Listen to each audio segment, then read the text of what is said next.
On a rencontré tout à l'heure une rescapée qui était dans sa voiture, qui revenait sur Saint-Pargoire. C'était ce matin aux environs de 11 h. Nous l'avons rencontrée tout à l'heure. C'est une miraculée. Quand tu te dis qu'il faut ouvrir la portière, ben là c'est le dernier moment pour ouvrir la portière, quoi. Quand j'ai senti que la voiture partait, au départ j'ai cru qu'elle allait être freinée par l'eau. Et quand j'ai vu qu'elle a été entraînée, ben là j'ai essayé d'ouvrir la portière. C'est là qu'on a pivoté et que la voiture m'est passée, enfin que la portière m'a coincée avec le courant. Ben pour se dégager, je sais pas, c'est...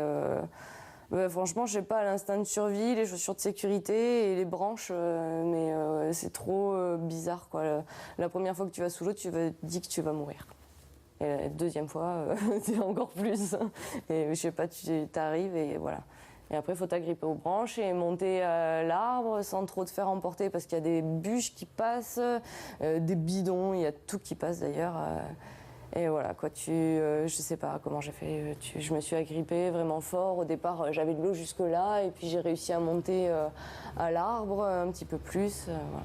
Ensuite, de l'arbre, au départ, j'ai paniqué, enfin pas paniqué, mais j'ai essayé de pas paniquer, j'ai un entraînement pour ça, j'étais chez les marins, mais voilà quoi, au départ tu gueules, tu essayes de donner ta position, il y avait une voiture qui était au loin, et je savais pas s'il y avait quelqu'un dans cette voiture ou pas, et en fait c'est ce mec-là apparemment qui a donné les renseignements, c'est ça, qui a appelé les secours, mais au bout ben voilà, moi les secours étaient toujours pas arrivés quand j'ai réussi à me dégager, à trouver une personne pour me sortir de là. Ça a duré 2 heures, quoi.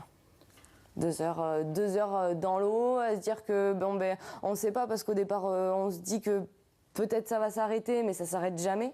La pluie tombe, l'eau monte, donc faut se dépêcher quand même parce que sinon on a moins de force. Il fait de plus en plus froid, il faut mettre des notions de survie en place et il faut y aller, quoi. Et donc j'ai grimpé encore plus haut et de là j'ai réussi à faire un pont avec le poids avec mon poids, ça n'a pas cassé. Je croise les doigts, quoi, et ça fait pas un pont, mais voilà, j'ai atterri dans des ronces. J'en ai partout des ronces et j'ai réussi à m'extirper. Au bout de quelques kilomètres de marche, j'ai trouvé un automobiliste. Il y en a quand même 6 qui me sont passés devant le nez. Merci beaucoup. Et voilà. Et lui, il est venu et on a été direct aux pompiers. Et voilà. Et de là, on a pu retrouver mon amie qui me cherchait, qui croyait que j'étais décédée parce qu'elle avait retrouvé la voiture avec les pompiers. Voilà.